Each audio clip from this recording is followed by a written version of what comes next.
Le cheikh Mohammed est admiré pour son efficacité. En 15 ans, il a fait de Dubaï une oasis prospère. Mais la vie privée du chef de l'émirat est cachée aux regards indiscrets. On sait que, officiellement seulement, il a eu 6 femmes et une trentaine d'enfants. Selon les experts qui étudient la vie du souverain de Dubaï, le cheikh Mohammed était très strict avec la plupart de ses femmes. Une histoire matrimoniale typique peut être décrite comme suit. Après la naissance des enfants, le cheikh se désintéressait de la femme. Il la chassait du palais et gardait les enfants. Seule Hind, son épouse la plus mystérieuse, vit avec lui depuis presque un demi-siècle et lui a donné 12 enfants. Mais est-elle heureuse dans son mariage ? Qui sont ses anciennes épouses ? Comment vivent-elles aujourd'hui et pourquoi se souviennent-elles de son nom avec horreur et des larmes aux yeux ? Quelle tragédie de leur vie reste méconnue et quel secret cache la famille Al Maktoum ? Découvrez l'histoire complète de la manière dont le dirigeant de Dubaï traitait ses épouses. Commençons. Le dirigeant de Dubaï, le cheikh Mohammed, est connu non seulement pour sa grandeur et sa richesse, mais aussi pour les scandales retentissants impliquant ses épouses et ses filles. Mais peu de gens connaissent l'histoire d'une autre épouse de Mohammed, qui s'est enfuie bien plus tôt que la princesse Aya. Elle a donné naissance à 3 enfants, mais n'a pu en emmener qu'un seul avec elle. Qui est-elle et pourquoi s'est-elle enfuie du palais ? Pourquoi le souverain n'a-t-il jamais reconnu leur fils commun ? Découvrez les détails d'un nouveau scandale dans la noble famille d'Al Maktoum. Pauline Abi Rached est née dans les montagnes du Liban et n'était pas de haute naissance. Apparemment, Pauline et Mohammed se sont rencontrés pour la première fois à Beyrouth, où le cheikh se rendait souvent pour des voyages d'affaires. Cela s'est passé dans les années 1980, puis une passion ardente s'est installée entre eux. On ne sait pas si Pauline était l'épouse officielle du cheikh. Peut-être cette information a-t-elle tout simplement été supprimée de toutes les sources. En 1992, Mohammed et Pauline ont eu un enfant commun, nommé Souheil. Il n'a pas hérité du noble nom de famille de son père, Al Maktoum, mais a reçu le nom de famille de sa mère Abi Rached. D'une manière générale, cette histoire comporte de nombreux détails intrigants.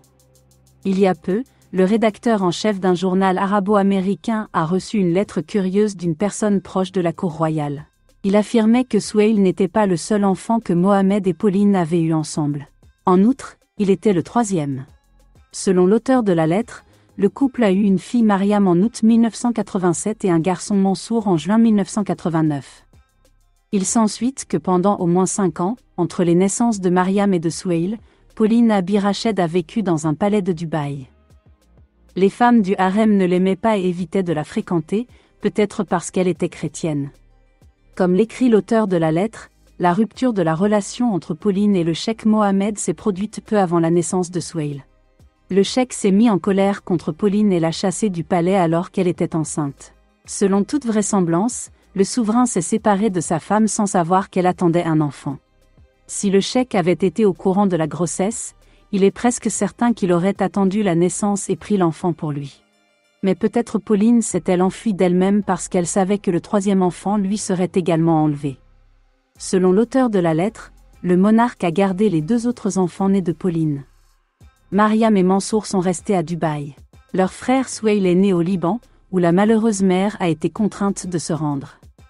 Serait-ce vrai ? Il suffit de regarder cette photo postée par Pauline Abi Rached sur son Facebook. À gauche, Souheil, qui porte des lunettes et a grandi au Liban, et à droite Mansour, qui a grandi dans le palais de Mohammed. Regardez comme ils se ressemblent. Entre les images des frères se trouve une photo de la princesse Mariam. Avez-vous remarqué qu'elle ressemble beaucoup à Pauline ? Pourquoi Pauline Abi Rached a-t-elle réuni les jeunes gens en une seule image ? La réponse est simple. Il est très probable que les 3 soient effectivement ses enfants. Seuls Mansour et Mariam ont grandi avec leur père et ont été élevés comme princes et princesses. Dans les chroniques de la famille régnante de Dubaï, Mansour est présenté comme le fils de l'épouse algérienne Ouria. Il est considéré comme le frère des tristement célèbres Latifa et Shamsa, dont le sort est encore inconnu. Mariam serait la fille d'une femme libanaise nommée Delaïla Aloula. Apparemment, ces femmes ont été chargées d'élever les enfants, car leur véritable mère était chrétienne et avait peut-être le statut de concubine. Souheil, quant à lui, est resté avec sa mère et est devenu un homme ordinaire, alors qu'il aurait dû hériter du titre de son père et d'une part équitable de la fortune de ce dernier, qui s'élevait à plusieurs milliards de dollars. Mais pourquoi Mohamed ne l'a-t-il pas reconnu plus tard? Selon l'auteur de la lettre, le père et le fils se sont rencontrés une fois, mais leur rencontre a été de courte durée. Cela peut paraître étrange pour le XXIe siècle, mais c'est une question de religion. Mohamed est le chef d'un État islamique. La mère de Souheil est une chrétienne zélée qui a inculqué à son fils l'attachement à cette religion. Mohamed, musulman, est tout simplement incapable de reconnaître que son propre fils est chrétien. Outre la perte d'image, cela pourrait conduire à une explosion politique. De plus, Souheil ne veut probablement pas changer de religion. Les sujets de l'émirat musulman de Dubaï auront beaucoup de mal à expliquer pourquoi leur prince est chrétien. Il y a eu une situation similaire dans cette famille royale, mais la fille du souverain a accepté de changer de religion. Elle a alors reçu le statut de princesse et le nom de Mara. Souheil, un homme de sang noble et héritier potentiel de milliards, mène une vie banale. Comme tous les gens ordinaires, il essaie de se frayer un chemin dans la vie et y réussit plutôt bien. Selon certains rapports, l'homme est devenu militaire. À 31 ans, il est complètement autonome et ne dépend de personne. En même temps, il n'atteindra jamais la position, l'argent et le pouvoir qui sont l'apanage de la royauté. Mansour, né de Pauline 3 ans plus tôt que Souheil, a été reconnu par son père et a reçu le titre de prince. Aujourd'hui, le jeune homme se consacre activement à l'administration publique. À 34 ans, son Altesse dirige déjà le Conseil suprême des sports de Dubaï et l'autorité des gardes-frontières. Nul doute qu'un brillant avenir l'attend. Mariam, la sœur aînée de Souheil, comme Mansour, a été élevée au palais et favorisée par son père. Elle a reçu une excellente éducation et n'a jamais manqué d'argent. L'auteur de la lettre mentionne d'ailleurs que toutes les filles officielles de Mohamed reçoivent une allocation mensuelle d'1 million de dirhams. Cette somme, qui équivaut à 270 000 $, est destinée aux dépenses de poche, comme l'achat de sacs à main et de cosmétiques. Toutefois, à partir de septembre 2019, Mariam n'a pas besoin de cette allocation. Le souverain de Dubaï l'a mariée à un membre de la famille royale. Son mari, le cheikh Souheil bin Ahmed Al Maktoum, est un milliardaire et l'un des hommes les plus puissants du Moyen-Orient. Ni Mansour ni Mariam n'ont rencontré leur mère Pauline. Il est intéressant de noter que selon les amis de Souheil, le prince raté n'est pas le moins du monde jaloux de ses proches qui ont réussi. Après tout, ce n'est pas grâce à leurs propres efforts qu'ils ont obtenu tout ce qu'ils ont, mais grâce à l'influence de leur père. Souheil a même un peu de peine pour son frère et sa sœur. Après tout, leur enfance s'est déroulée dans l'atmosphère des intrigues sans fin du palais de Dubaï, dont nous avons déjà parlé sur notre chaîne. Est-il vraiment préférable d'être non pas riche mais libre que d'être un millionnaire titré dont la vie est régie par un père autoritaire? Et comment répondriez-vous à cette question? Écrivez dans les commentaires. Cette année a été une année marquante pour la princesse Aya, en proie au scandale. Elle a fêté son 50e anniversaire, elle a épousé le souverain de Dubaï il y a 20 ans, et elle et ses enfants l'ont fui à Londres il y a 5 ans. Après le divorce le plus médiatisé du monde, Aya a craint pour sa vie. Ce n'est que récemment, pour la première fois depuis des années, qu'elle est apparue en public avec ses enfants, qui ont visiblement changé et grandi. Où est la princesse Aya aujourd'hui? À quoi ressemblent ses enfants devenus adultes? Et que lui est-il arrivé après sa rupture avec l'un des cheikhs les plus riches et les plus brutaux du monde?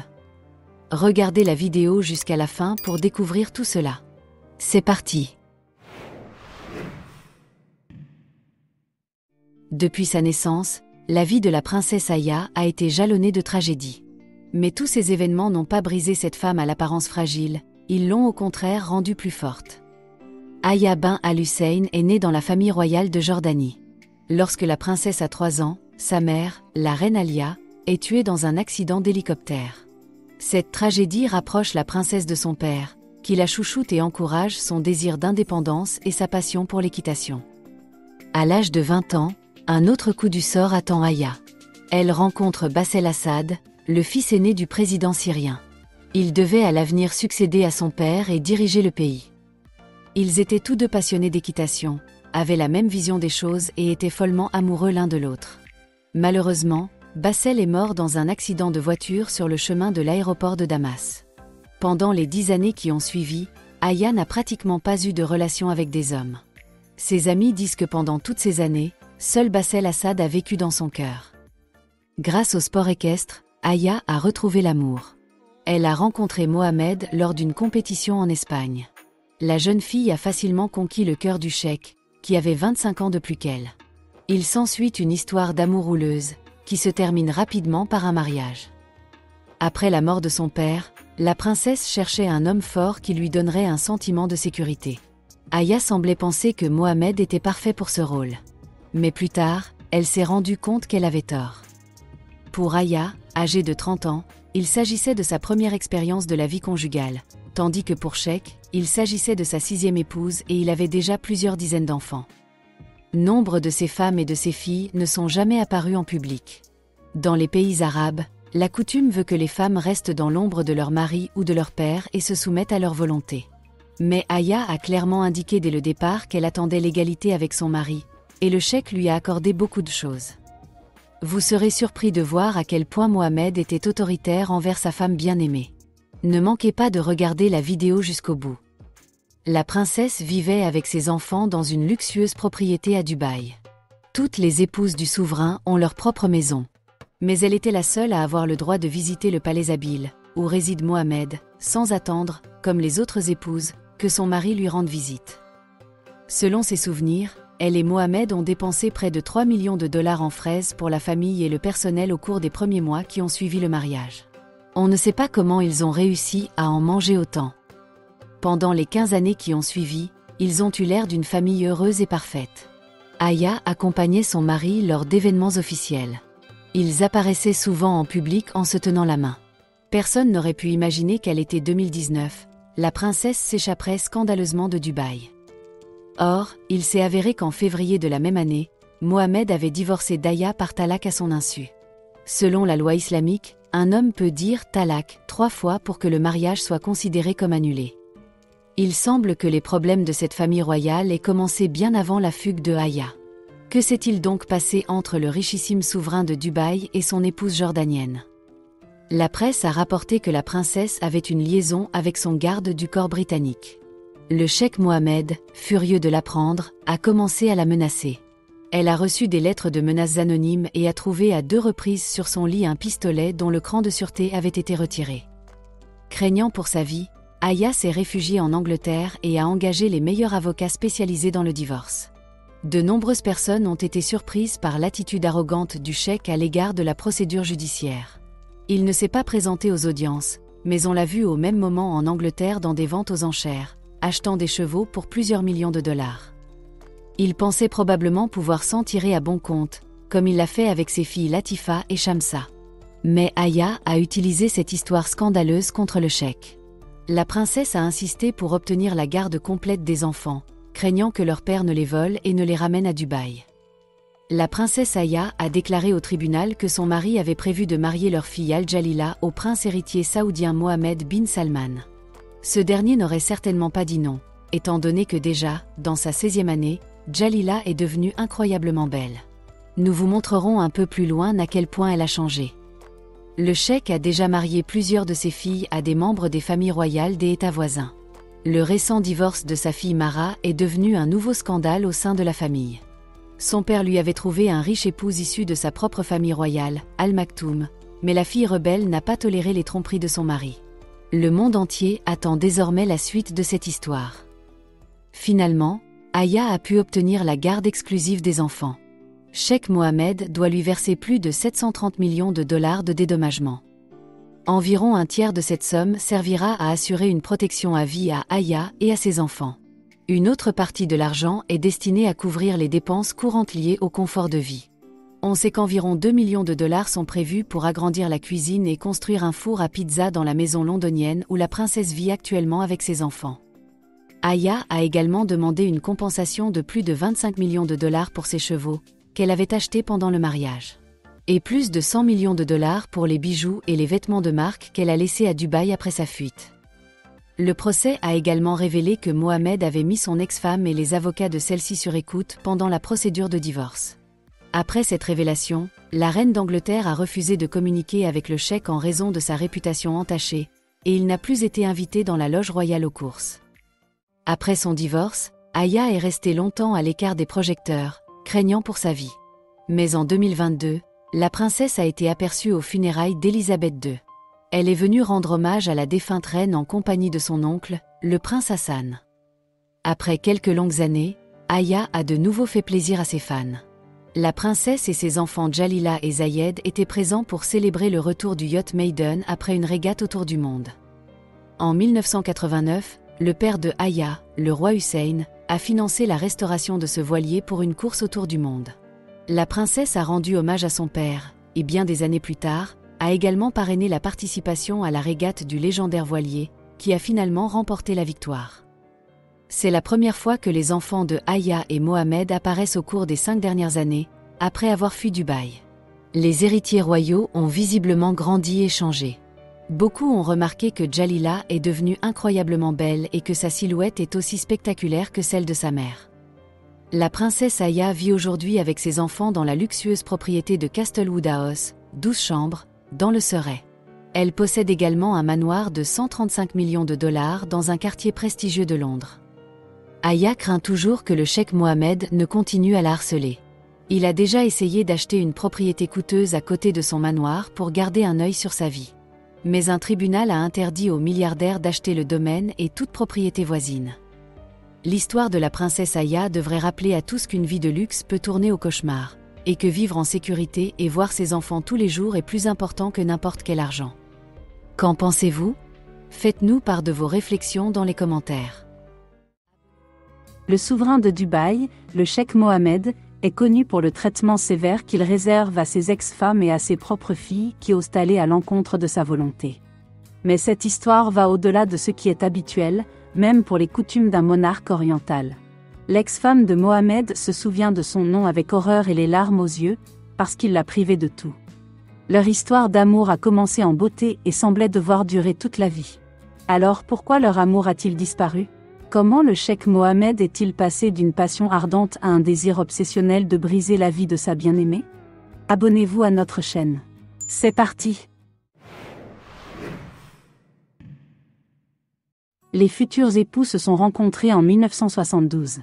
Mohammed avait 23 ans et Randa n'en avait que 16. L'homme était alors ministre de la Défense. Son père, Rachid, régnait sur Dubaï. Mohammed a beaucoup voyagé au Moyen-Orient et s'est retrouvé dans la capitale du Liban, Beyrouth. C'est là que le destin l'a mis en contact avec une jeune femme libanaise. Cela s'est passé lors d'une fête, où Randa était venue dissiper sa tristesse d'avoir été renvoyée d'une école catholique. Leur amour a été comme un éclair.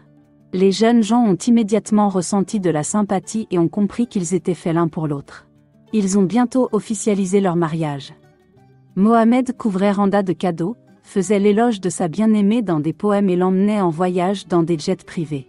La vie était une suite sans fin de fêtes, de champagne et de boîtes de nuit à Londres. Quelques années plus tard, il s'installe à Dubaï, où la jeune fille se rend compte que les coutumes extrêmement strictes du monde arabe ne lui conviennent pas. Mohammed est devenu exceptionnellement dominateur et a commencé à traiter Randa comme un maître traite une concubine impuissante. Ils ont commencé à se quereller régulièrement. En 1977, le couple a eu une fille nommée Manal. C'est alors que se produit un événement mystérieux, que Randa et Mohammed préfèrent encore taire. Peut-être a-t-il exigé de Randa qu'elle renonce au christianisme et se convertisse à l'islam, et qu'elle change son nom trop européen pour un nom musulman. La jeune fille accepta la seconde exigence et reçut le nom oriental de Haïfa. Mais elle refusa catégoriquement de trahir le catholicisme, car elle était une croyante sincère. La vengeance de Mohammed était terrible. Il exigea le divorce et chassa Randa du palais. Le tout n'aurait été rien, mais il commit un autre acte qui allait affecter toute la vie ultérieure de la femme. Le cheikh lui enleva sa fille de 5 mois et interdit strictement à la mère de voir son enfant. Randa a été emmenée dans son pays d'origine, le Liban. Elle a été privée de toute aide de son mari et s'est retrouvée seule.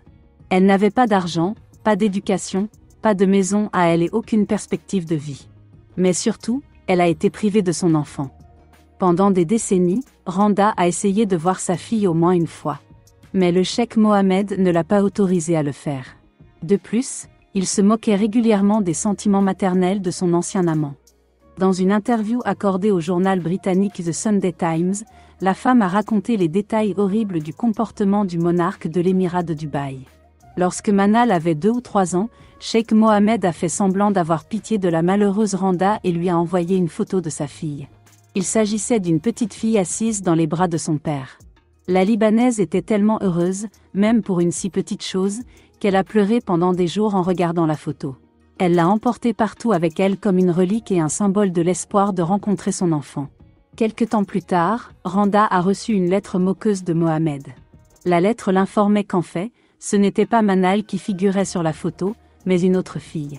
Quant à sa fille, Randa ne la reverra jamais, même si elle le souhaite. Pour Mohammed, il s'agissait probablement d'une plaisanterie très drôle. Mais la pauvre femme était au bord de la crise de nerfs. Cependant, elle ne savait pas encore que son ex-mari était capable d'une vengeance bien plus sophistiquée. En 2000, alors que Manal avait 23 ans, Mohammed a dit à Randa qu'il lui avait pardonné ses fautes passées. Le souverain a promis à la femme qu'elle pourrait voir sa fille devenue adulte. Pour ce faire, la Libanaise doit se rendre à Dubaï pour un gala social auquel Manal sera également présente. Pour se rendre à l'événement, la femme doit se présenter en robe de soirée. Les revenus modestes de la femme ne lui permettaient pas d'acheter de tels vêtements. Mais elle a emprunté de l'argent et a rempli la condition. Randa ne savait pas à quoi ressemblait sa fille adulte et errait sans but dans la salle de cérémonie. Lorsqu'elle a demandé où se trouvait Manal, on lui a répondu que si elle était une vraie mère, son cœur devrait trouver son enfant tout seul. La femme a erré dans la foule pendant toute la soirée, mais n'a jamais retrouvé sa fille. On lui a dit plus tard que Manal n'était pas du tout présente à l'événement et qu'il s'agissait d'une énième blague de Mohammed. À son retour à Beyrouth, la femme reçoit d'autres nouvelles désagréables. Mohammed l'a déclarée interdite à vie d'entrer dans les Émirats arabes.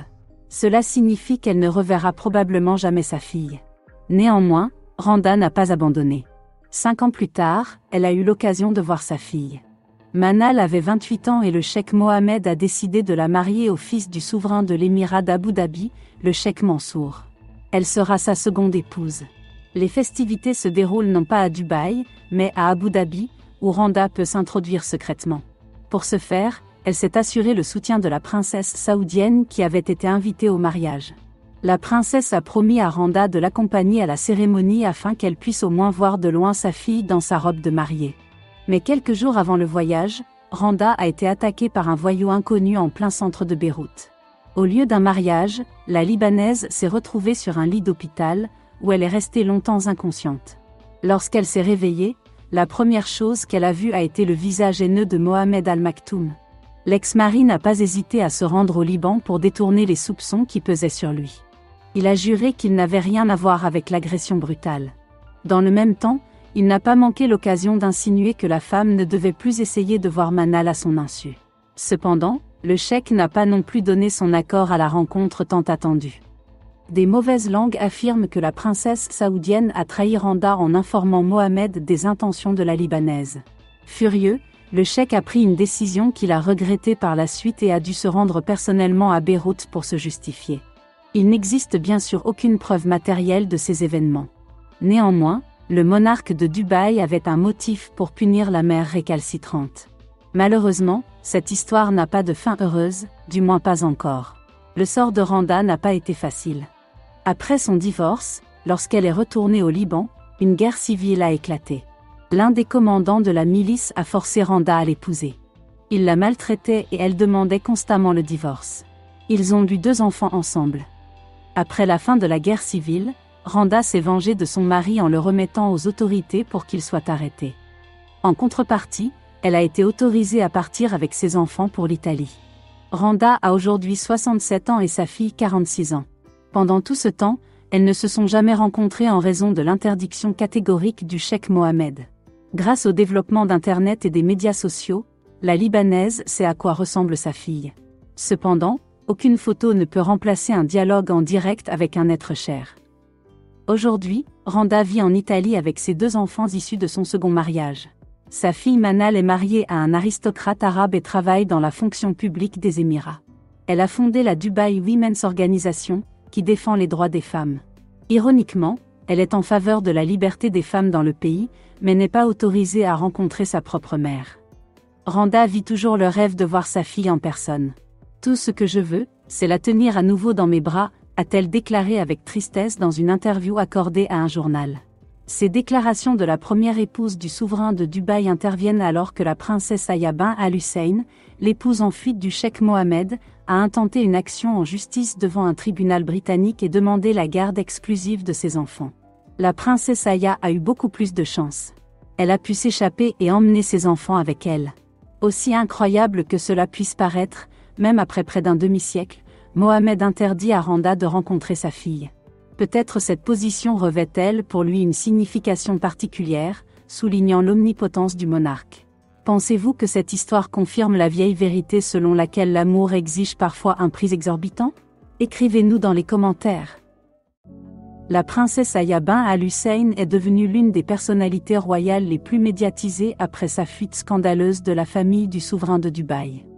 Elle et ses enfants ont baigné dans le luxe, mais Aya a décidé de renoncer à son statut de première dame de Dubaï. Devant un tribunal londonien, elle a non seulement demandé à être protégée des poursuites judiciaires, mais elle a également fait une autre déclaration sensationnelle. Qu'est-ce qui l'a poussée à prendre une telle décision? La princesse avait-elle vraiment une liaison avec son garde du corps ou le cheikh Mohammed a-t-il laissé courir de telles rumeurs pour ternir la réputation de son épouse? Abonnez-vous à la chaîne. C'est parti! Pour comprendre les raisons de la fuite de l'épouse de l'homme le plus riche des Émirats arabes, il faut connaître l'histoire de la princesse Aya. En termes de noblesse, elle pourrait rivaliser avec son ex-mari. La femme appartient à la dynastie royale des Hachémites, qui remonte au Xe siècle. Ses ancêtres ont régné sur la Mecque pendant plus de 1000 ans et son père a été roi de Jordanie. En Orient, la question de la descendance est très importante. En termes de noblesse de lignée, Aya est plus élevée que son mari. Les mauvaises langues disent que le mariage de Aya et de l'émir de Dubaï était un mariage de convenance. Au début des années 2000, la Jordanie, gouvernée par le père de la princesse, le roi Hussein, était un pays pauvre. Contrairement aux Émirats arabes, la Jordanie n'avait que peu de pétrole et pas d'industrie développée.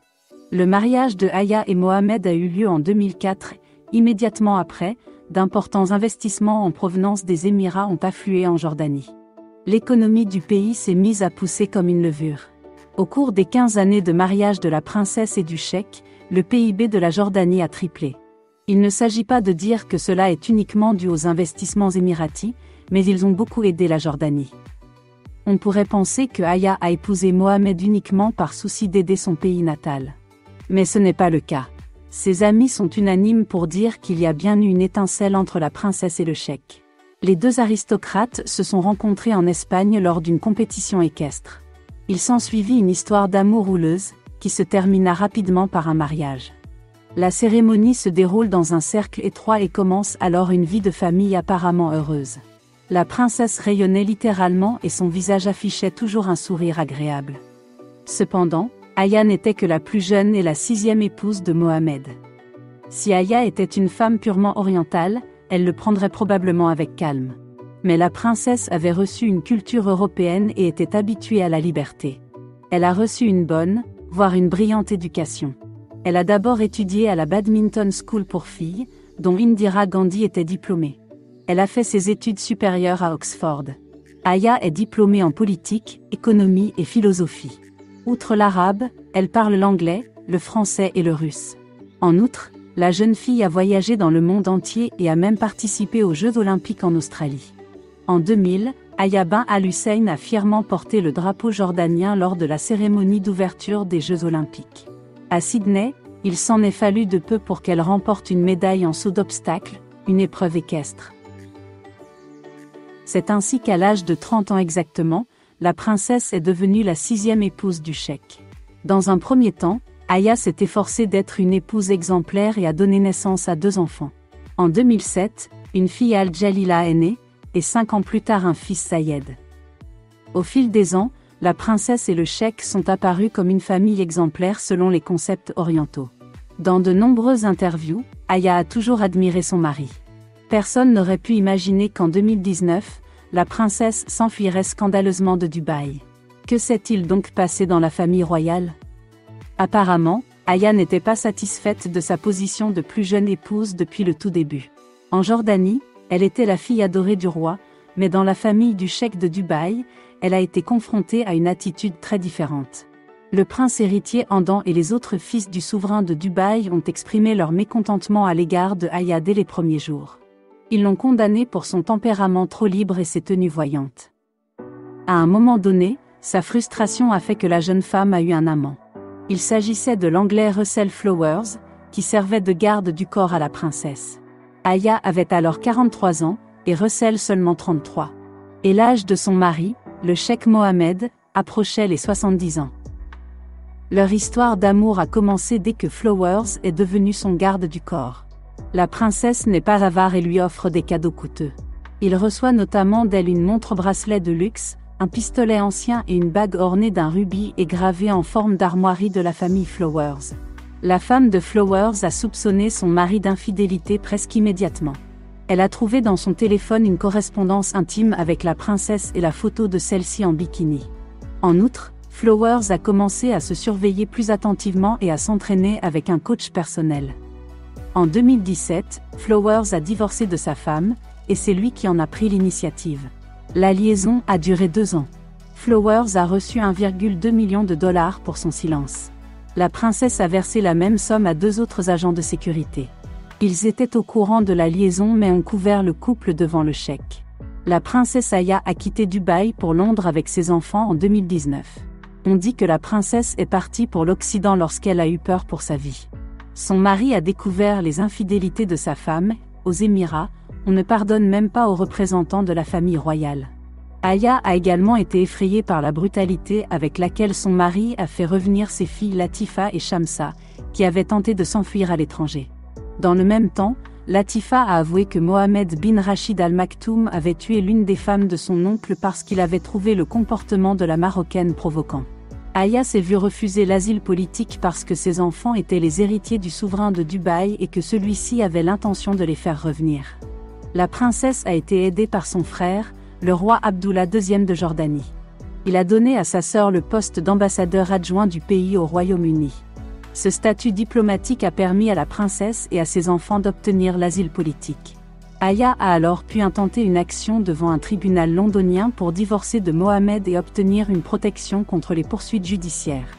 La procédure de divorce a été la plus grande de l'histoire de la justice britannique. La princesse a insisté pour obtenir la garde complète des enfants, craignant que le cheikh Mohammed ne lui vole ses enfants et ne les renvoie à Dubaï, comme cela s'était déjà produit avec Latifa et Shamsa. La princesse Aya a également révélé au tribunal une autre raison, peut-être la plus convaincante et la plus sensationnelle, de son évasion. Elle a révélé que son mari avait prévu de marier leur fille Al-Jalila, âgée de 11 ans, au prince héritier saoudien Mohammed bin Salman. La bataille juridique a duré plusieurs années. Pendant cette période, le monde a appris de nombreux détails désagréables de la vie de la famille royale. C'est au cours du procès que l'on a appris la liaison de Aya avec le garde. La princesse elle-même a tout nié et le garde du corps n'a fait aucun commentaire. Des rumeurs ont circulé selon lesquelles le cheikh Mohammed aurait inventé cette histoire pour ternir la réputation de son ex-femme et tenter d'obtenir la garde des enfants. En 2022, la Cour suprême d'Angleterre a donné raison à l'ex-femme de l'émir et lui a accordé la garde exclusive des enfants. Cheikh Mohammed doit également verser à la princesse plus de 730 millions de dollars de dédommagement. Aya préparait sa fuite depuis longtemps. En témoigne l'achat préalable d'une luxueuse demeure dans le centre de Londres et les 39 millions de dollars qu'elle a retirés de Dubaï et qu'elle a réussi à économiser sur son allocation mensuelle. La fuite de Aya a suscité une large réaction internationale, devenant un exemple clair du problème de l'absence de liberté des femmes dans le monde arabe. Pensez-vous que cette histoire aura une suite ? Le dirigeant de Dubaï va-t-il continuer à essayer de récupérer ses enfants ? Le dirigeant de Dubaï, le cheikh Mohammed Al Maktoum, est l'un des 5 monarques les plus riches du monde, avec une fortune de 18 milliards de dollars. Mais en ce qui concerne le nombre d'épouses, il n'a rien à envier aux autres.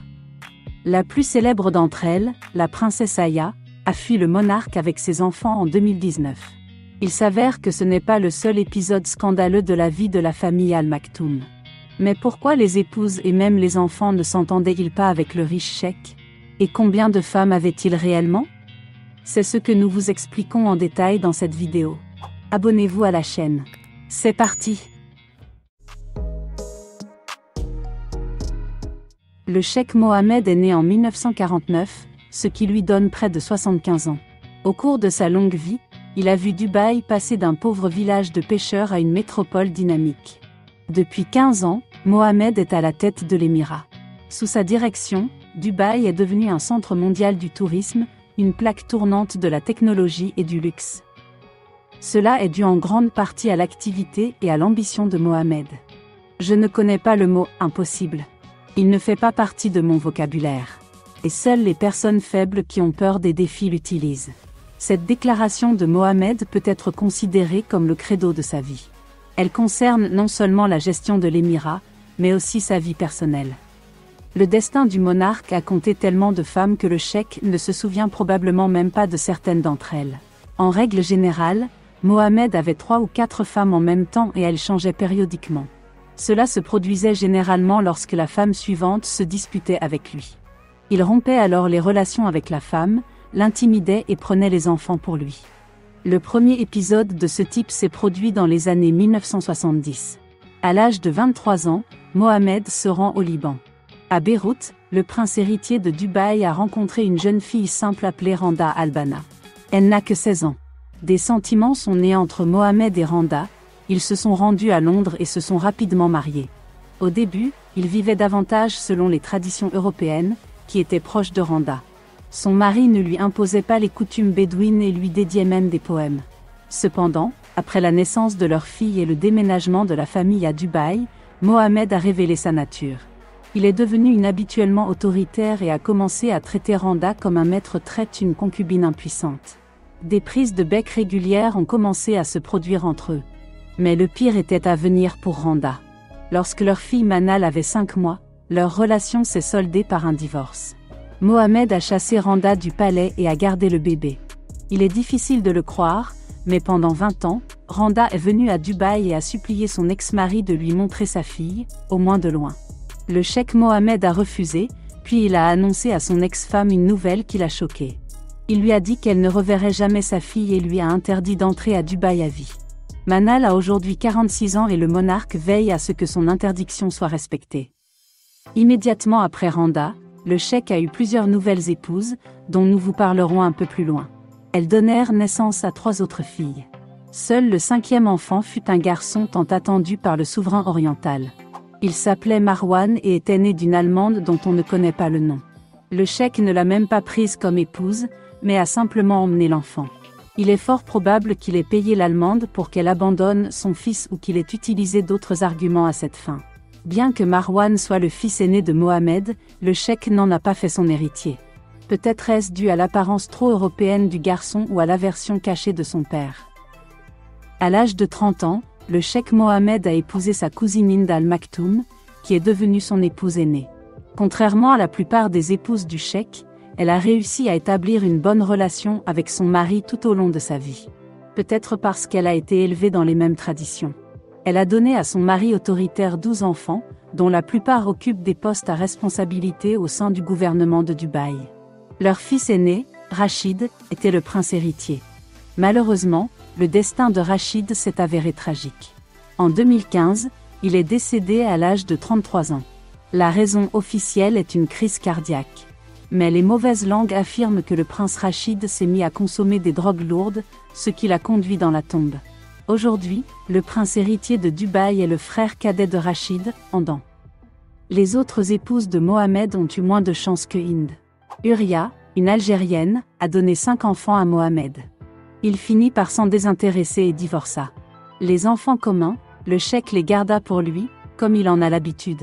L'épouse libanaise du monarque, Delila, a connu une histoire similaire. Après la naissance de 3 enfants et le divorce, elle s'est vue refuser leur éducation.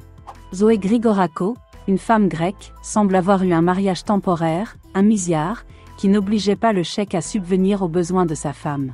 Ils se sont rencontrés à Londres et Zoé a eu une fille, Christina, peu après. Il semble que le cheikh Mohammed n'ait même pas su qu'elle était née. Christina a été élevée en tant que chrétienne et a vécu en Europe.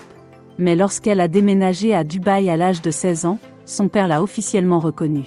Christina s'est convertie à l'islam et s'est fait connaître du monde entier sous le nom de la belle Cheikh Amara. Le destin de la jeune fille allemande qui a donné naissance au cheikh prince Marwan semble avoir été partagé par une belle femme de Turquie. Son nom n'est mentionné nulle part, mais on sait qu'après la naissance de sa fille Ella en 1997, cette femme a disparu sans laisser de traces. La fille a reçu le titre de cheikha et a été élevée avec les autres enfants de Mohamed. Mais le souverain de Dubaï n'a jamais reconnu son fils Suey. Le garçon est né en décembre 1992. Sa mère, Paulina Abirached, originaire du Liban, n'a pas reçu le statut d'épouse officielle du monarque. Cela est probablement dû au fait que cette femme est une chrétienne convaincue et qu'elle n'a pas accepté de se convertir à l'islam. Son fils n'a pas reçu le statut de prince, mais il a passé son enfance avec sa mère et n'a pas assisté aux intrigues du palais comme ses frères et sœurs. On dit que Paulina a essayé à plusieurs reprises de contacter le cheikh Mohamed, mais qu'il a catégoriquement refusé d'entrer en contact avec elle. La plus sage de toutes les épouses du souverain de Dubaï était la princesse Aya, dont nous vous avons déjà parlé. En tant que nouvelle épouse de Mohamed, elle a appris en détail le destin de ses prédécesseurs. Lorsque les relations avec son mari se sont refroidies au point d'aboutir au divorce, elle a décidé de prendre les devants.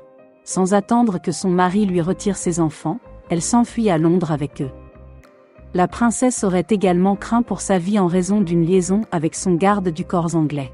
Dans la capitale britannique, Aya a engagé un service de sécurité et a demandé le divorce à la haute cour. La femme a ainsi pu poursuivre le monarque pour 730 millions de dollars et garder les enfants pour elle.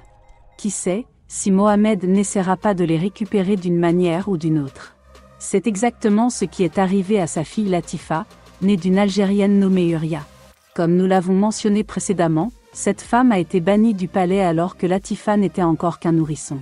À l'âge de 10 ans, la jeune fille a appris qu'elle n'avait pas été élevée par sa mère. À l'âge de 16 ans, elle est déterminée à fuir son père, qui a traité sa mère avec tant de cruauté. Elle a tenté de s'enfuir à 2 reprises et a failli réussir. Elle a été rattrapée et emprisonnée, mais c'est une autre histoire, que nous raconterons dans la prochaine vidéo. Officiellement, le cheikh Mohamed avait 6 femmes. Nous découvrons maintenant qu'il en avait au moins 3 autres officieusement.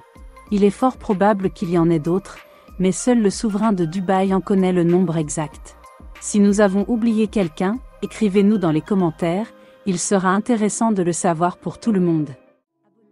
Cheikha Hind Al Maktoum. L'épouse la plus mystérieuse du souverain de Dubaï, l'un des hommes les plus riches de la planète. Le cheikh Mohamed a officiellement eu 6 femmes. Certaines l'ont fui, d'autres ont été chassées par lui-même. Et seule Hind vit avec lui depuis près d'un demi-siècle et a donné naissance à 12 enfants. Est-elle heureuse mariée? Pourquoi leur mariage avec Mohamed est-il entré dans le livre Guinness des records? Et quelles étaient ses relations avec les autres femmes du cheikh? N'oubliez pas de liker et de vous abonner à la chaîne. C'est parti!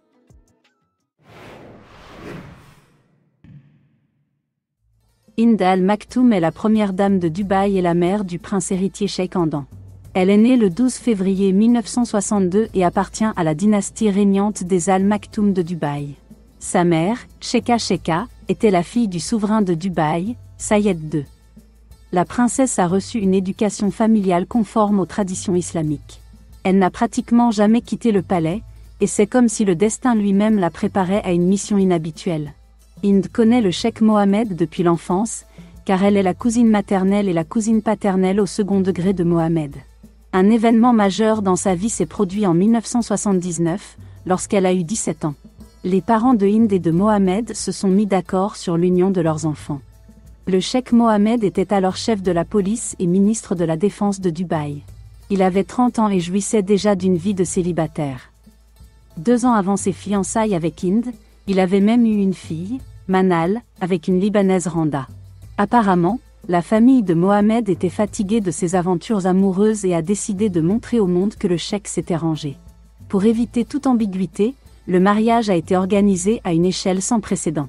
Cette célébration somptueuse avait également un sous-texte politique. Les Émirats commençaient à tirer d'importants revenus du pétrole et voulaient montrer au monde leur progrès. Le mariage de Mohamed et Hind a été le premier grand événement public à Dubaï. En termes d'ampleur, il s'agissait davantage d'une fête nationale qu'un mariage. Les célébrations ont eu lieu à l'extérieur du palais royal de Zabil. L'immense zone sablonneuse située devant le palais a été déblayée et clôturée. Des poteaux d'éclairage ont été installés et décorés. Un stade de 20 000 places a été construit spécialement pour le mariage. L'ampleur des événements est illustrée par le fait que seuls les VIP ont été autorisés à entrer dans le stade. Des centaines de milliers d'Arabes ordinaires ont été hébergés en plein air. C'est seulement ainsi qu'ils ont pu assister à une cérémonie sans précédent aux Émirats. Un cortège de 20 chameaux d'une race rare a apporté des cadeaux aux pieds de Hind. Il s'agit de cadeaux offerts à la mariée par Mohammed et les invités aristocrates. Il s'agissait principalement de tenues en rubis et en diamants, de bijoux, de vaisselle et de tapis anciens, ainsi que de plusieurs voitures de luxe. Pendant 5 jours, tous les habitants de l'émirat de Dubaï ont été nourris et divertis gratuitement. Pour la première fois dans l'histoire de la ville, un grand spectacle aérien a été organisé dans le ciel. Les invités ont aussi assisté à des courses de chameaux, dans lesquelles Mohamed Al Maktoum a remporté une victoire sans équivoque. Il a également déposé le trophée d'or qu'il a gagné aux pieds de son épouse. Les aristocrates qui sont venus à la fête ont été choqués par le luxe de la cérémonie. La fête a coûté 137 millions de dollars. Ce mariage est devenu le plus cher de l'histoire et a été inscrit dans le livre Guinness des records. Aucune femme au monde ne peut encore se vanter d'un mariage aussi coûteux. Incroyablement, ce luxe grandiose n'a pas troublé Hind, âgée de 17 ans. Après les célébrations, elle se consacre pleinement à sa vie de famille. Au cours des 2 décennies suivantes, elle a donné 12 enfants à son mari. Elle a accouché presque chaque année, ce qui est un exploit en soi. Hind a également élevé plusieurs garçons et filles qu'elle a adoptés par charité. Il s'agissait pour la plupart d'orphelins recueillis dans des orphelinats. Cependant, le père de certains des enfants allochtones de Hind est Mohamed. Ce cheikh aimant les a enlevés à ses autres femmes et les a confiés à son épouse aînée pour qu'elle les élève. Selon des témoins oculaires, elle ne s'y opposait pas et s'en réjouissait même. Cette femme aime énormément les enfants et n'a jamais fait de distinction entre ses propres enfants et ceux des autres. La princesse a donné naissance à son premier enfant, une fille Essa, 1 an après le mariage. 1 an plus tard, Rachid voit le jour. Il devait succéder à son père sur le trône de Dubaï. Sa mère a mis toute son âme dans l'éducation du futur souverain. Et en effet, il grandit pour devenir un homme intelligent et plein de volonté, sur lequel les sujets de Dubaï fondaient leurs espoirs. Mais à l'âge de 33 ans, la fierté de sa mère, le brillant athlète et héritier du trône meurt d'une crise cardiaque. Ce fut un grand chagrin pour Hind. Mais elle savait qu'elle n'avait pas le droit de se laisser abattre. Après tout, elle avait d'autres enfants à élever et à préparer à l'âge adulte. Le destin de Hind a été marqué par de nombreuses autres épreuves. Son mari a eu tellement de femmes que le cheikh ne se souvient probablement même pas de certaines d'entre elles. En règle générale, Mohamed avait 3 ou 4 femmes à la fois et elles changeaient périodiquement. Cela se produisait généralement lorsque la femme suivante se disputait avec lui. Il rompait alors la relation avec la femme et prenait les enfants pour lui. Hind a vu tout cela mais l'a accepté avec humilité parce qu'elle a été élevée selon les strictes traditions musulmanes. Toujours selon ces traditions, elle porte toujours un masque sur le visage. Ce masque, fait d'un tissu de couleur métallique et porté par les femmes arabes des pays du Golfe, est appelé burqa. Ce mot est similaire au mot burqa, qui signifie un vêtement qui cache tout le visage.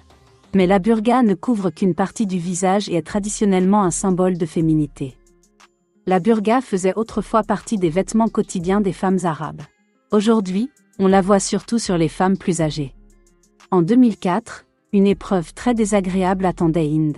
Le cheikh Mohammed a épousé la belle princesse Aya de Jordanie. Elle avait 12 ans de moins que Hind, un physique plus spectaculaire, était très active et ambitieuse. Contrairement à l'épouse plus âgée du cheikh, elle apparaissait à tous les événements avec Mohammed, donnait des interviews et menait des activités sociales publiques. Mais ce mariage s'est mal terminé.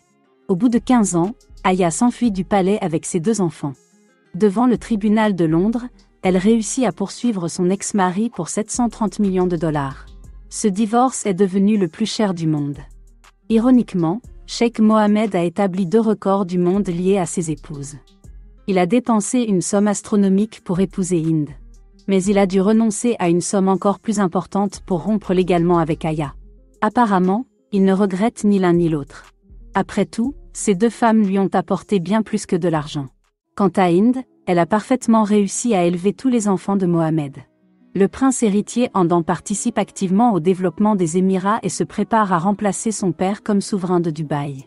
Cet autre fils travaille dans l'administration publique, sont engagés dans les affaires et les sciences. Presque toutes les filles du souverain se sont mariées avec succès et élèvent des enfants. Aujourd'hui, la première dame a plus de 60 ans. Hind a déjà rempli son devoir de mère et assiste désormais son mari dans la gestion de l'émirat.